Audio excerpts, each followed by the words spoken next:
Well, good afternoon. I have 2 o'clock, so I would like to get started. And first, I would like to welcome everyone who is joining us today for this webinar of the National Working Waterfront Network. My name is Stephanie Otts. I'm the director of the National Sea Grant Law Center. I'm the former co-chair of the National Working Waterfront Network with Natalie Springle, and one of the leads on the oral history project that we'll be talking about today. And if you are having trouble with audio, you just need to look on the main page, and there's icons that can help you join in. So to get started by a little bit of background, today we're just hoping that we can introduce you to the oral histories as a means of capturing information, but also as an outreach tool for a wide variety of initiatives.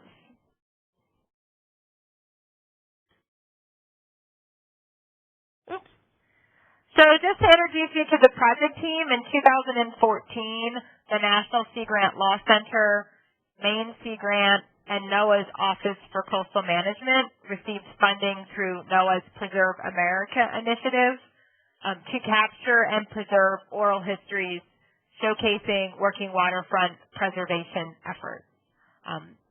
Other members of the team besides myself include Kenneth Walker from the NOAA Office for Coastal Management, Natalie Springle and Kristen Grant of Maine Sea Grant, and Anna Hamilton, who was our oral history consultant. We were also very fortunate to have a number of people who were helping us as our advisors. This was the first time that the project team had really tried to work on oral histories at this level, and except for Natalie and Anna, it was all new to us, and so we're very grateful and thankful to the members of the advisory committee who helped us develop our protocols and to carry out the project, and also to help identify the stories that we wanted to try to tell.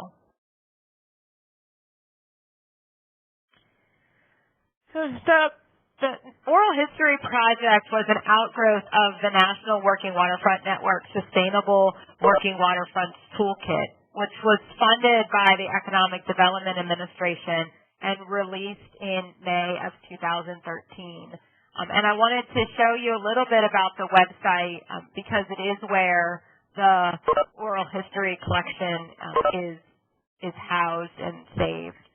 And the Sustainable Working Waterfront Toolkit is an online information portal that contains a wealth of information about the historical and current use of waterfront space, the economic value of working waterfronts, and the legal policy and financing tools that can be used to preserve, enhance, and protect these valuable areas. And so this is the National Working Waterfront Network's website. You can see the toolkit is kind of contained, or the toolbar to get to the various pieces of the toolkit are on the upper right-hand side. And a major challenge that we faced when developing the toolkit was how to make all of the information accessible.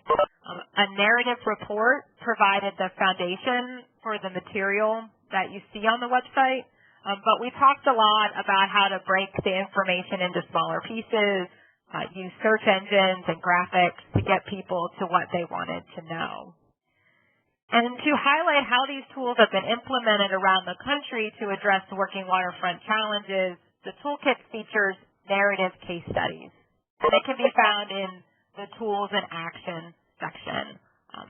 And if you click on the case studies, 19 case studies were drafted as part of the original EDA grant, and another 6 have been added through the subsequent work of the National Working Waterfront Network Outreach and Education Committee.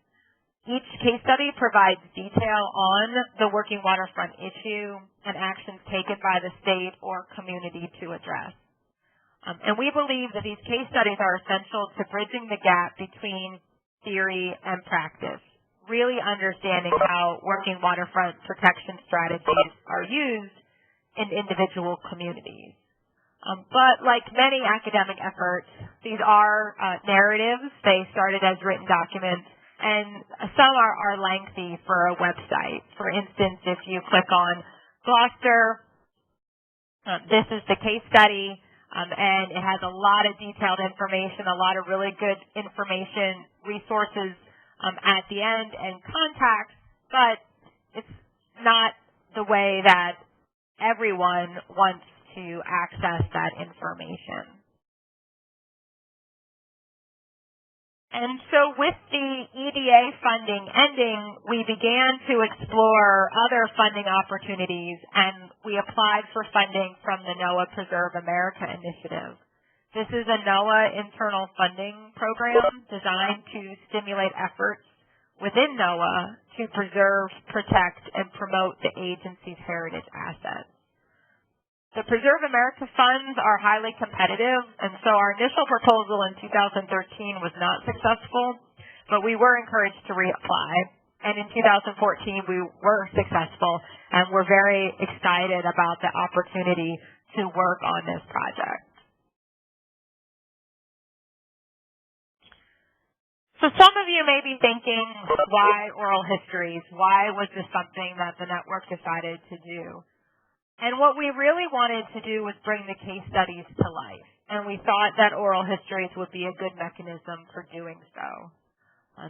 We know that oral histories can be more than just a tool for preserving stories and heritage before they're lost. Oral histories can collect data, inform social science research, and give a voice to people's perspectives about particular issues. But from an outreach perspective, they can also be a really good tool for conducting outreach on particular issues. And especially when you have an oral history collection featuring multiple interviews, that can have a bigger impact and enable people to make connections with others in similar situations.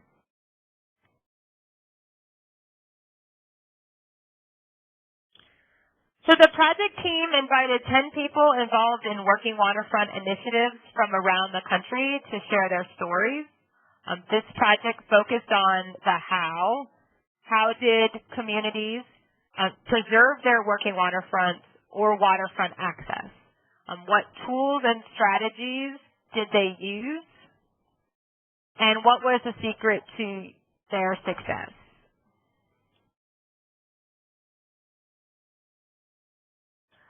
Because of our focus on implementation, we wanted to talk to the people behind the scenes, the land use planners, fishermen, port directors, community organizers, property owners, fishermen, legislators, anyone that is making these programs work, these working waterfront initiatives.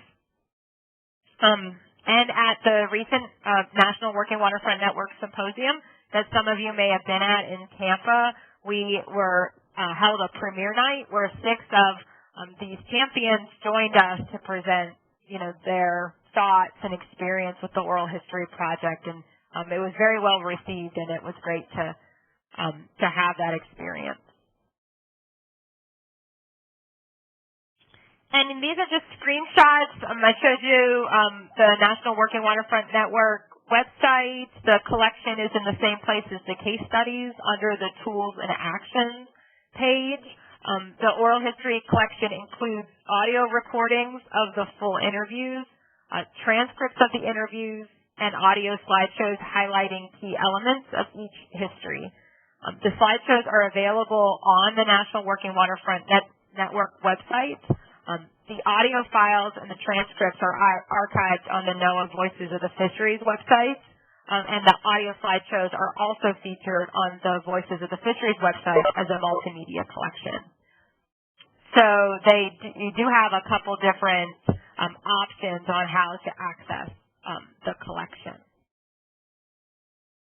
And now I just wanted to turn things over to give Amanda and Laurie a chance to share their thoughts. And so you guys, you both are now off mute, and you can go ahead. Good afternoon, everyone. This is Laurie speaking. Amanda will be speaking shortly, and I just wanted to encourage anybody who has any questions along the way to use that chat function, and we'd be happy to answer them. Amanda and I are both folklorists by training, and also individuals who have expertise in historic preservation. We came together in this project, and I just wanted to reiterate, especially for those of you who couldn't hear the audio, but also for those of you who could, a few of the special things or distinctive things about town that impact our approach to preservation policy. One, you probably picked up Fishtown Preservation Society, who owns most of what you were seeing in your visuals, is a nonprofit with a board of directors. Amanda Holmes is the executive director. I was part of a team that came in several years ago.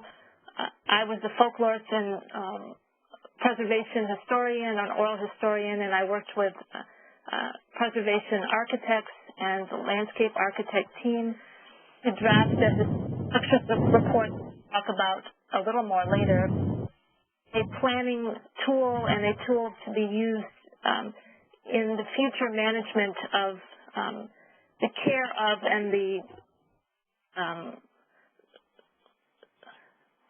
treatment options for the physical aspects of preserving Fishtown as a culture. What I wanted to emphasize is that Fishtown is a multidimensional place. It is a working waterfront. There's 2 working fish boats coming out of the harbor at Fishtown. It is part of a National Register Historic District, an old National Register Historic District that was established in 1975 as part of Fishtown is part of actually a larger district that includes part of the community of Leland, which Fishtown is located. It's one of the top tourist attractions in northern Michigan, so that the shanties and former fish sheds and ice that you were looking at in the visuals, some of those are still used by commercial fishermen working out of the harbor at Fishtown. The others are the subject of adaptive reuse. They're former commercial fishing structures that are now part of low-impact retail that make it, with clothing and food and things of this nature. It's also, I will mention, one of the anchor sites for an organization we have in Michigan, which is the Great Lakes Fisheries Heritage Consortium, and we're working on a Fisheries Heritage Tour and a Fisheries Heritage Trail, I should say, as we speak, that will connect the stories and the places that have to do with commercial fishing, both working waterfronts, museums, and other sites, starting in Michigan, and then we're hoping to expand it to elsewhere in the Great Lakes. What was, I think, one of the reasons that we became one of the case studies for this Preserve America grant is that we developed an integrative approach to working waterfront preservation that merges the key tools of historic preservation, which would be architectural description, archival work, and so forth, with oral histories and ethnography, paying attention to the customs, traditions, skills, and techniques of the fishermen in the working waterfront at Fishtown. We tried to look at the place holistically in terms of its use, past, economy, and the community that cares about it. The stewardship of it today and looking forward, the interpretation, because you might have noticed there were a few images of people looking at signage on the site, so it's an interpretive and educational site as well. And then we're also interested in the future maintenance and rehabilitation of the structure, the landscape, the objects associated with it. So it's a really rich and complex and wonderful working waterfront.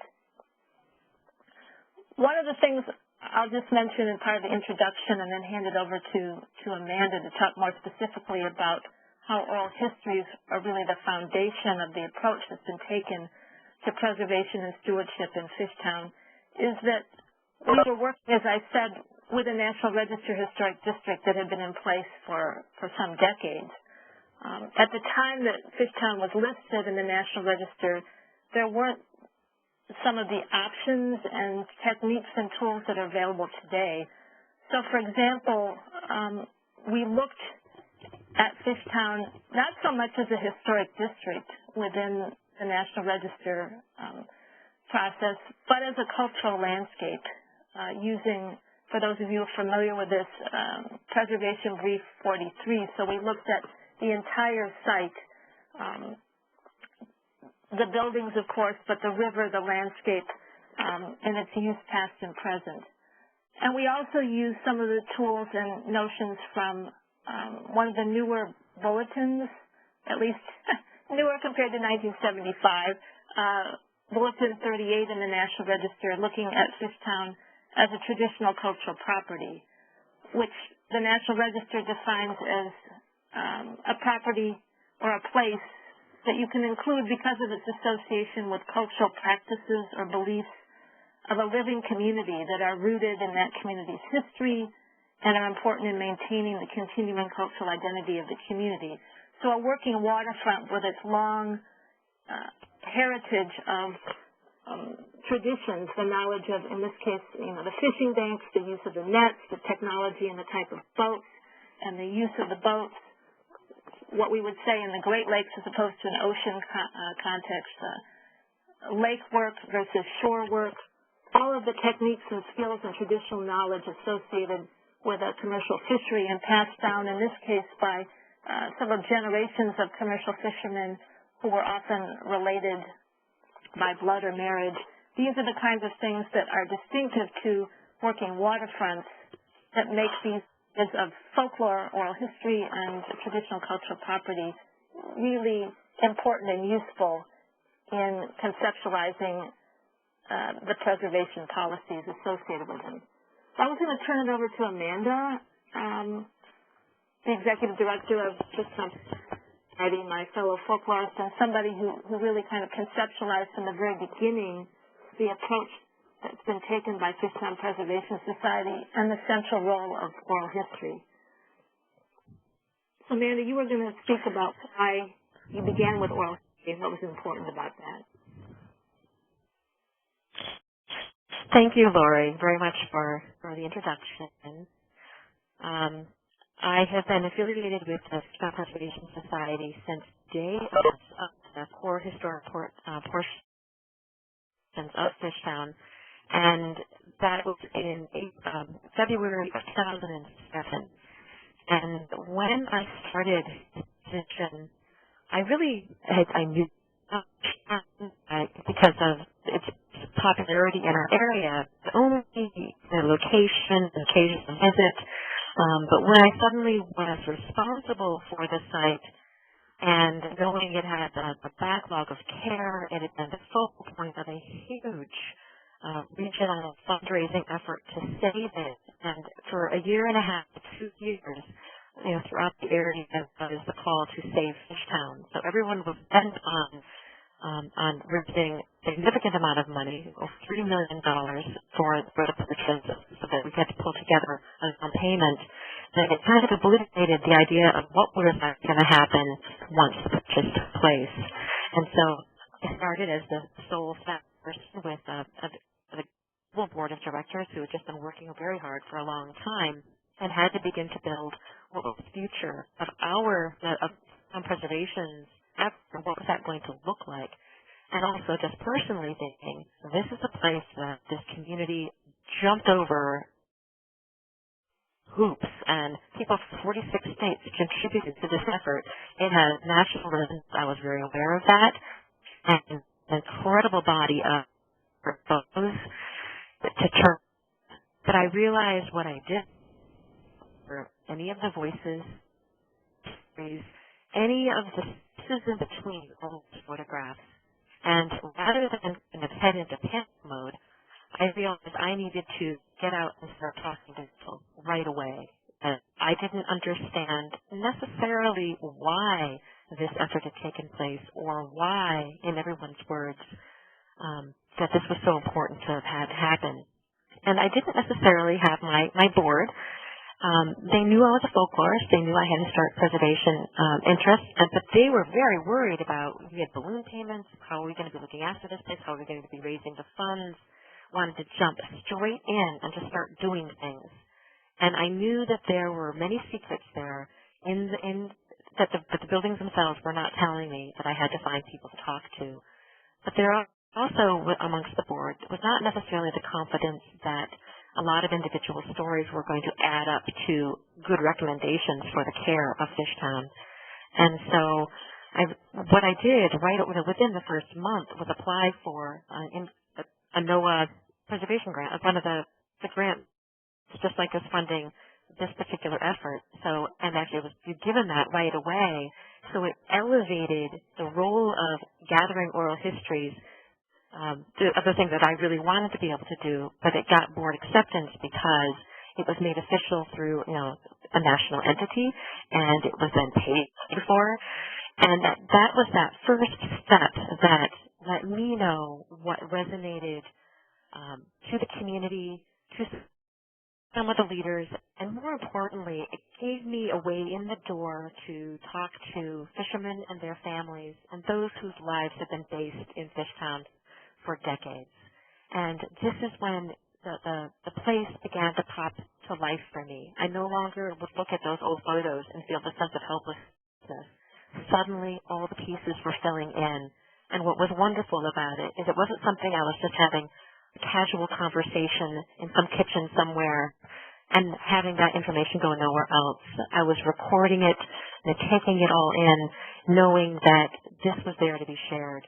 And the things that I was getting through these oral histories was it's this little space, and we only owned one portion of the property. Right on the Leland River, there are 8 other property owners. So it was important to be able to get buy-in. It was important to be able to get the information, but more importantly was pretty much every time I talked to someone, the conversation, which was always rich, always gave so much information, was a surprise that we were actually interested in what they had to say and share. And I could tell them with every assurance that everything they told me carried right into the work. And it's the stories that the people I interviewed back in 2007, 2008. I go back and I listen to these again and again. I'm referencing the transcripts. It is a world that we've been building, a voice and a story at a time. And since the beginning of that process, we've done over 80 interviews. And I think sometimes I fail to appreciate what an incredible archive that is, and that I could be adding that number again and again. But so the process began because I knew there were things I needed to know. I didn't know that everyone else would understand what exactly I was aiming for, but time has proved how important it was to do this work, to be able to illustrate the photos, to be able to build what was in story and understanding what is no longer there. And it has been something from that beginning has led us to where we are now. It led me within just a few years to be able to bring in Lori, who, thank goodness, you want folklorists in your world. She knew what I'd been trying to do the entire time. She knew that I, was not just whimsically asking about windows and traditions and who walks the docks. It was passed on to someone who made something that I didn't have time to do necessarily as an administrator for this place, and just brought it to life as well. So I know I wandered a bit there, but I did go from, yeah? Go ahead, Lori. Let me just jump in and say that I think in sort of practical terms, there's a couple key things that these oral histories enabled Fishtown Preservation Society to do. One of them was what Amanda just mentioned is it's rare that a working waterfront has just a single property owner. And in this case, there were multiple property owners. And as Amanda mentioned, by including all the different properties, not just the ones that Fishtown Preservation owns, but looking at Fishtown as what it has historically been, a working waterfront commercial fishing site, and then taking all of those property owners and including their voices in the process through oral histories, I think enhanced some buy-in not only of the property owners, some of whom have recently turned over their properties to Fishtown Preservation Society, but also buy-in by the community as a whole. Perhaps more significantly, we didn't just interview and include the voices of commercial fishermen, although that story and their place in the narrative is the center point around which everything else evolves. But there are long histories of wealthy people from elsewhere in the Midwest in particular who have come up and vacationed, bought fish from fishermen, watched the boats come in over time, and had scrapbooks and so forth. Their stories of Fishtown and, eventually, in many cases, their money, have come. It's been a really important fundraising tool to capture a variety of stories and voices about why Fishtown is important to different stakeholders and different constituencies. I mean, even board members' voices, and many of those have long associations with Fishtown, and that's why they are, among other reasons, not, their expertise and their contacts and their financial capabilities are, of course, reasons they're on the board, but their stories have also enabled them, I think, to connect more to Fishtown and its mission. So this notion of story and gathering people's stories, or what we're calling oral history, I think is a burgeoning trend that's just starting to take hold in the field of historic preservation. But what it does is create this connections that people have with a place. And in order to really preserve a place, fund a place, make a place a central point for the community and keep it such over time, you really need to have buy-in from a whole range of people, and that's one of the things that the oral histories enable you to do. The other thing is that it gives you a richness of perspective of the use of the site over time, and that's informed the whole preservation approach to Fishtown. I mean, one of the things that I managed to say in the transcript that was included in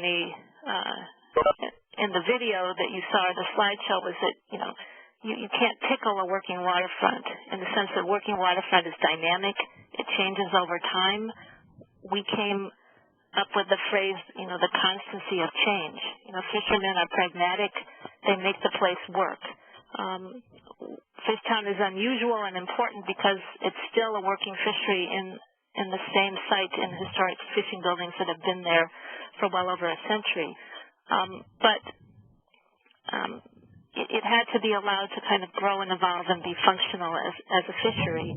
And so the voices of fishermen and the knowledge of how that's been the model all along, and that was gleaned through oral history. Fishermen patch, work, adapt, and make their space functional. And that's become part of the approach to how we're going to maintain and be stewards of this buildings moving forward. Right. Amanda, did you have a last thought?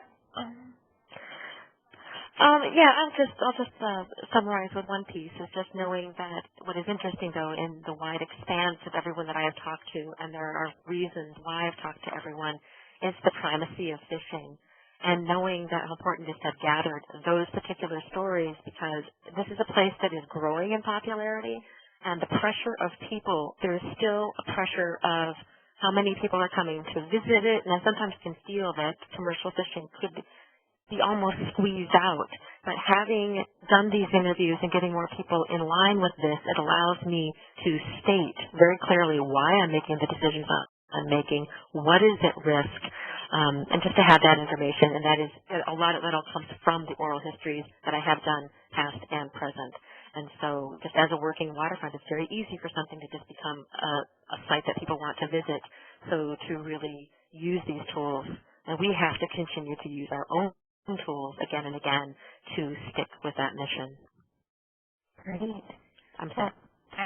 Yeah, and definitely, folks, if you have any questions or follow-up things that you'd like for Amanda and Lori, just please type them into the chat box, and we'll come back to those questions.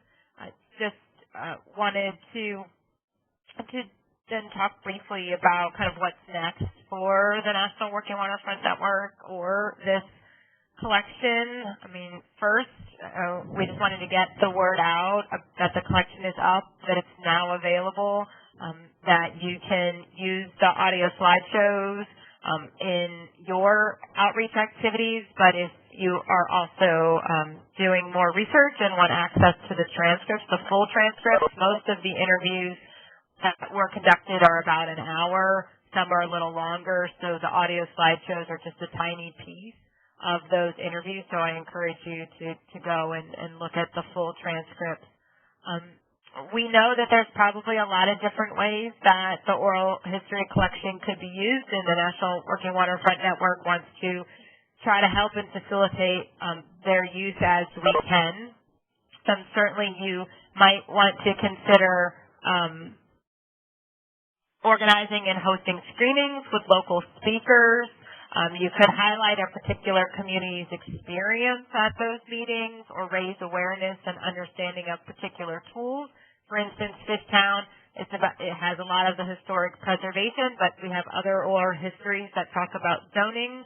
Some talk about financing, different programs, land preservation programs and grants. So there's a wide range of activities with respect to that. We are also open. The funding is over for our project. We are working to try to pull some of the materials together that are a template of the protocols and things that we use. Certainly, if you are collecting oral histories and you think some of the work that you're doing might be a good component for our collection, please reach out and let us know, and we'd love to talk to you about that, about linking the resources.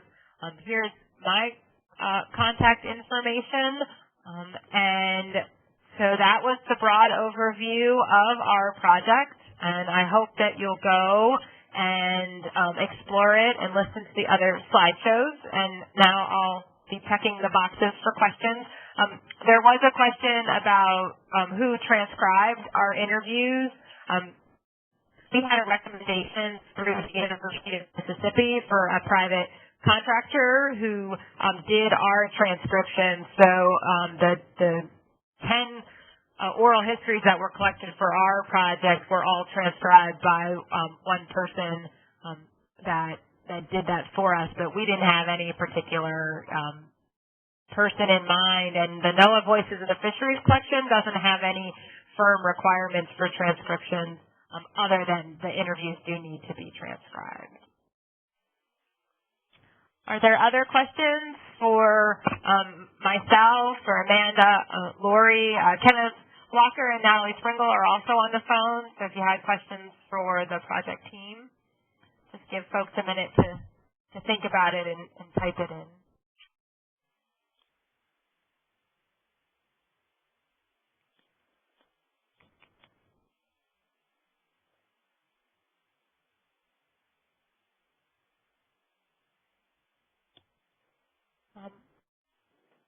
Okay. I also, if I didn't mention at the beginning, we have this webinar was recorded, and we will be posting it on the National Working Waterfront Network website as soon as we can get the recording saved and loaded to the website. So if you did have difficulty hearing or seeing portions of it, it will be recorded.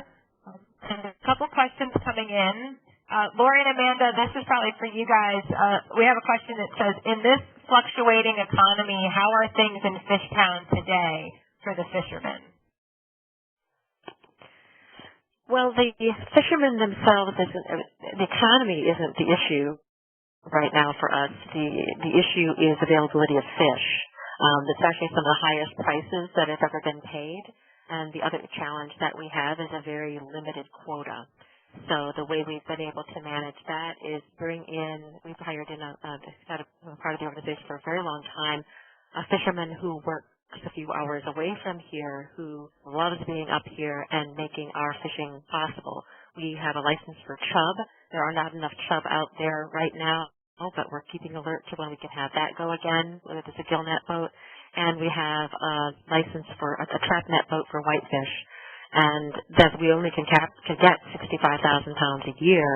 And right now the trout are outnumbering the whitefish, but we're not allowed to take the trout. So the challenges are more availability of fish than whether or not, how they'd be doing if the fish were there. Great. Thanks. Someone else also asked about whether the project team sought out Fishtown or did someone find us here. So when we were putting together the original case studies for the toolkit, Fishtown was always very high on our list for the National Working Waterfront Network as a case study that we wanted to highlight. And so originally a narrative case study was part of the Sustainable Working Waterfronts Toolkit, and that had been identified by that project team as a case study they wanted to feature. And so when the oral history project started, Fishtown again was high on the list of the case study that we wanted to have a companion oral history of. And so we did reach out to Amanda and the Fishtown Preservation Society, but the National Working Waterfront Network has always been kind of active and aware of what Fishtown was doing. Well, Fishtown, of course, am I online? Oh, yes, Laura, yeah, go ahead. Fishtown, of course, was a recipient of one of the NOAA, America's Treasures grants early on for the initial oral histories. And one of the things that Fishtown has been really successful with, in large part due to Amanda's skill as a grant writer, is leveraging these contexts either through sort of the NOAA and Working Waterfront connection or through the historic preservation connection to leverage a number of grants to continue with oral histories and for the creation of a number of planning documents within sort of the historic preservation world. I mean, there's a Fishtown master plan, and then the historic structures report, which I came in on, which is really sort of guiding the future of Fishtown and its approach to preservation, and then also, leading toward, that material fed into the interpretive plan that's being enacted to interpret the site for visitors. So all of these things have sort of come together to enable Fishtown to get some of the funding to move forward with these initiatives.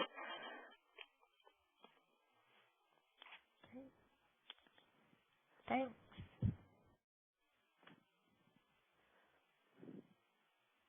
Well, thanks everyone again for joining us today and for your interest in our collection. If you have any questions after the call, or if you have thoughts once you get a chance to explore the collection, please let us know. You can also find our contact information on the National Working Waterfront Network's website. And so I think with that, we'll end the webinar, but I wanted to thank Amanda and Lori for joining us today and for sharing their experience, and I hope everyone has a good rest of the day. Thanks. Thanks.